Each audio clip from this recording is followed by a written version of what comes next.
आपका टॉपिक क्या है समझिएगा। लिखा हुआ है कि यदि पार्टनरशिप डीड यानी पार्टनरशिप एग्रीमेंट के अंदर कि अगर पार्टनर के बीच में कोई समझौता नहीं हुआ है तो हम वहां पर अकाउंटिंग ट्रीटमेंट किस तरीके से करेंगे, बात समझ रहे हैं। तो यहां पे सबसे पहले हमें यही पढ़ना है कि यदि अगर पार्टनरशिप डीड के अंदर किसी पार्टनर के बीच में समझौता नहीं है, कोई चीज एब्सेंस रह चुका है, कोई चीज छूट चुका है, तो वहां पर आपका पार्टनरशिप एक्ट 1932 अप्लाई हो जाता है, वहां पे आपका पार्टनरशिप एक्ट 1932 आपका लागू हो जाता है। तो हमें यही देखना है कि वो कौन से आइटम है जिसके ऊपर आपका पार्टनरशिप एक्ट 1932 लागू होता है और ये क्या बोलता है। ठीक है, तो हम पढ़ने चल रहे हैं। हमारे टॉपिक का नाम है provision of the Indian Partnership Act 1932 in the absence of partnership deed. यानी अगर पार्टनर लोग के बीच में समझौते के बीच में किसी चीज का अभाव रह चुका है, पार्टनर लोग के समझौते के बीच में कोई चीज छूट चुका है, तो वहां पर पार्टनरशिप एक्ट 1932 उसको पूरा कर देता है। तो देखिए सबसे पहले हम लोग बात करेंगे पार्टनर को सैलरी या कमीशन के ऊपर। अगर पार्टनरशिप डीड के अंदर पार्टनर को सैलरी और कमीशन देने का बात नहीं कहा गया है, पार्टनरशिप फॉर्म के अंदर पार्टनर को सैलरी और कमीशन देने का बात नहीं कहा गया है, एग्रीमेंट में कोई बात नहीं लिखा गया है, तो हम उसको नहीं देंगे। दूसरी बात कि अगर आपके पार्टनरशिप डीड के अंदर सैलरी और कमीशन देने का बात कहा गया है पार्टनर को, तो हम पार्टनर को कमीशन और सैलरी देंगे। बात समझ रहे हैं। ये आपका सेक्शन 13 सब सेक्शन ए के अकॉर्डिंग बोला गया है। इसमें लिखा गया है कि पार्टनर को सैलरी और कमीशन अलाउ नहीं किया जाएगा। अगर आपके एग्रीमेंट में मेंशन है, अगर आपके एग्रीमेंट में लिखा हुआ है तो हम उस एग्रीमेंट का पालन करेंगे। अगर एग्रीमेंट में ये बात नहीं लिखा हुआ है तो हम पार्टनर को सैलरी और कमीशन नहीं देंगे। क्लियर, पहला पॉइंट। दूसरा आपका लिखा है प्रॉफिट शेयरिंग रेशियो। लिखा है कि पार्टनर लोग के बीच में लाभ का बंटवारा कैसे होना चाहिए। प्रॉफिट शेयरिंग रेशियो के बीच में लिखा है कि पार्टनर लोग के बीच में लाभ का बंटवारा कैसा होना चाहिए। अगर पार्टनरशिप डीड के अंदर कोई बात लिखा हुआ है तो हम उसका पालन करेंगे।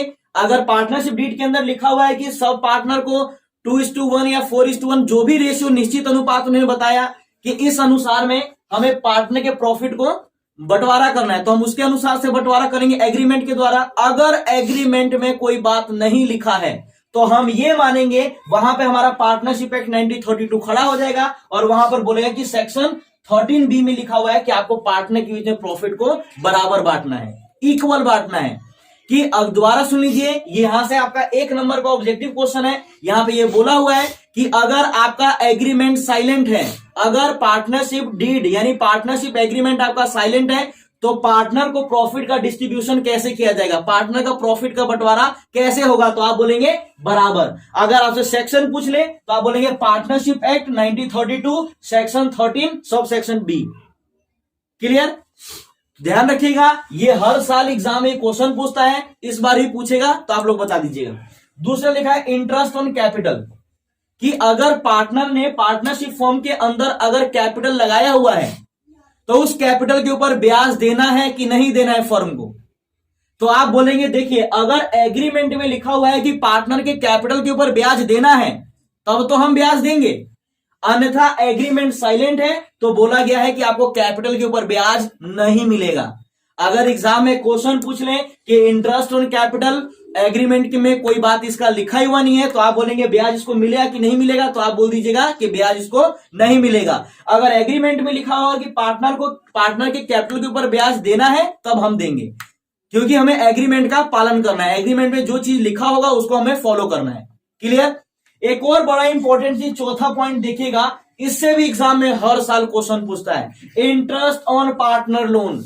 कि अगर पार्टनर ने पार्टनरशिप फॉर्म को लोन दिया है और एग्रीमेंट में मेंशन नहीं है, पहले मेंशन का बात करते हैं कि अगर एग्रीमेंट में पार्टनर के लोन का रेट मेंशन है, मतलब लिखा हुआ है एग्रीमेंट के अंदर, तब तो हम इस एग्रीमेंट का बात मानेंगे कि एग्रीमेंट में जितना भी परसेंट दिया, 10% देना है लोन के ऊपर इंटरेस्ट, कि 12%, कि 5%, जो एग्रीमेंट में लिखा होगा उसका तो हम बात मानेंगे। अगर बाई चांस पार्टनरशिप फॉर्म के अंदर जो एग्रीमेंट है, अगर उस एग्रीमेंट के अंदर कोई बात नहीं लिखा है, बात लिखना भूल गए हैं, तो वहां पे आपका पार्टनरशिप एक्ट 1932 बोला हुआ है कि वहां पे आपको 6% पर एनम के हिसाब से आपको इंटरेस्ट देना है। किसके ऊपर, पार्टनर के लोन के ऊपर इंटरेस्ट का जो रेट है वो 6% पर एनम है। अगर आपका एग्रीमेंट साइलेंट हो तो, अगर आपका एग्रीमेंट साइलेंट नहीं है, एग्रीमेंट के अंदर इंटरेस्ट और लोन का रेट दिया हुआ है तो हम एग्रीमेंट का बात मानेंगे। अगर एग्रीमेंट में कोई बात नहीं कहा गया है तो हम ये मानेंगे कि section 30D according to 6% per annum के हिसाब से इन्होंने बताया हुआ है कि आपको 6% पर एनम के हिसाब से आपको लोन के ऊपर ब्याज देना है। क्लियर?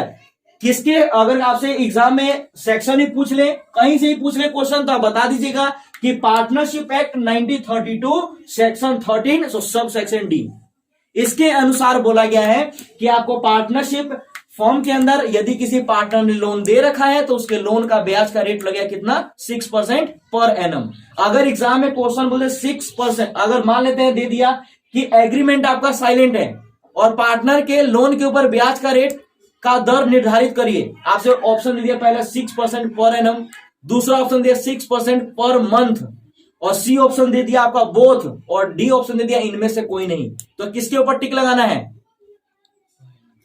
किसके ऊपर टिक लगाना है? तो आप लाएगा 6% पर एनम, पीए के ऊपर। पीए का मतलब होता है आपका पर एनम और पीएम का मतलब होता है पर मंथ। हमें पर मंथ के ऊपर टिक नहीं लगाना है, हमें पर एनम के साल भर का आपका 6% के हिसाब से आपका इंटरेस्ट और लोन के ऊपर आपको ब्याज लगेगा। वो भी कब? जब आपका एग्रीमेंट साइलेंट हो। आपसे क्वेश्चन ये बार बार रिपीट कर रहा हूं कि ये क्वेश्चन एग्जाम में आपका पूछा हुआ है कि अगर एग्रीमेंट आपका साइलेंट है तो पार्टनर के लोन के ऊपर ब्याज का रेट क्या है, तो आप बोलेंगे 6% पर एनम।